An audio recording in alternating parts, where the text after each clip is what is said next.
Well, good morning to you. Last half hour, we showed you all 18 players from the Mountains who made the All-State softball teams. Well, now we officially put the season in the books. I was out at the state softball tournament last week in Owensboro, and even though Johnson, Central Estill County, and North Laurel did not come home with the big prize, the state title, you could tell the girls really lived it up, had fun, and they were glad to be there. Here's a fresh sights and sounds.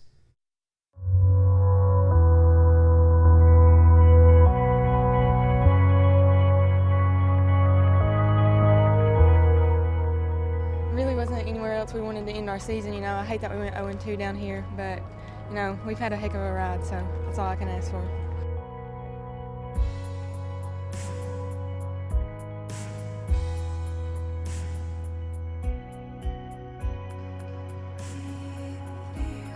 We've had the time of our lives. We couldn't ask for much more. We're so blessed with each other. It could have been worse. We could get beat out in the district. But at least we're here, at least we made it this far.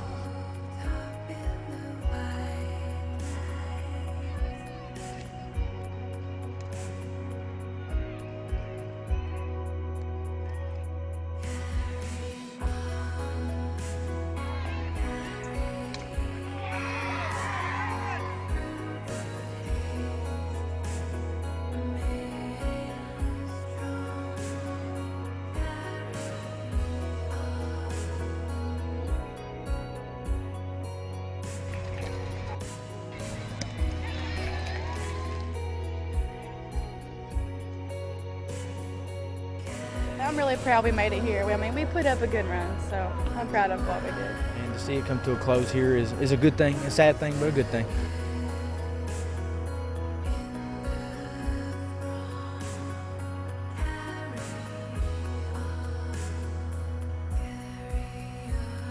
It's just been really amazing to play with these girls for 4 years, and I know that everybody gave it their all and gave it all that they had, and I'm just really glad that I got the chance to play with all of them. This season has been so fun, and Charlotte's so good to us, and it's a lot of fun, but we're gonna miss it, and that's why we're all emotional, but it's been so fun, and she's an amazing coach.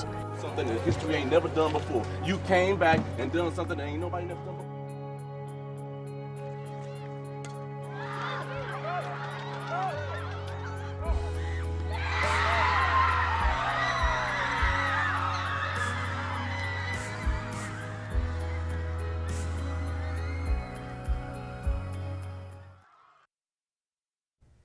Always a great time out in Owensboro, and congratulations to Scott County, by the way, winning the state title this year out in Owensboro. Good times. Well, the Hazard Bulldog baseball team also fell short of a state title this past weekend, and this time a very tough one to swallow for John Meehan's team because of course, the seniors on this Bulldog team, a ton of them. The Campbell County Camels scored a combined 10 runs in the 5th and 6th innings, eliminating Hazard 14-3 in the state quarterfinals on Saturday, but it was a super successful season when you consider they won 30 games. That was the first time that's happened since 2004, and it took a lot of work to get that done this season.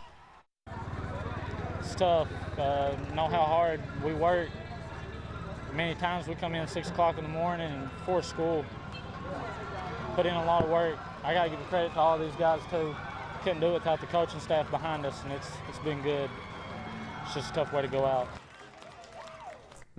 Okay, now to some positive news this morning. The Batcats have a new head coach, former Kentucky assistant Nick Minjone. He's back in the Bluegrass. Yeah, if you don't remember him, he spent 2 seasons at UK as an assistant under John Cohen in 2006 and 07 before spending 8 seasons as an assistant at Mississippi State under Cohen. Now, Minjone comes here, of course, where he led Mississippi State to the program's first SEC regular season championship since 1989 this past season. He was also part of that runner-up finish in the College World Series back in 2013. Well, Game 5 of the NBA Finals last night at Golden State. With a win, the Warriors become back-to-back champions. With a loss, well, the city of Cleveland, it loses another opportunity for one of its major pro teams to win a title. But, of course, the people of Cleveland may not have to suffer all Summer 16. The Indians, after all, are in first place of the AL Central. But you know they wanted a game 6. Come on now. Steph Curry and the Warriors looking to close out the Cavs as, of course, Andre Iguodala started for the suspended Draymond Green. We start in the first quarter. Iggy, can't you see how sometimes your steals and your layups, they hypnotize me. There's Andre Iguodala. Got the start for Draymond, did his thing. Later, from one splash brother to another, Steph to Clay. He had 26 points in the first half, made 6 3 balls in that first half. A little later, Warriors up 6. J.R. Smith says, I can do this too. I've actually made a living off of it. Splash. Corner pocket triple sticks it. Game was tied at 61 at halftime recess. By the way, LeBron James, who makes this right here, he had 41. Kyrie Irving had 41. It's the first time that's happened in a long time. The Cavs win it and force a game 6, 112-97. Woo, it's going to be exciting in Cleveland on Thursday night. That's a final look at sports this morning. Enjoy your morning.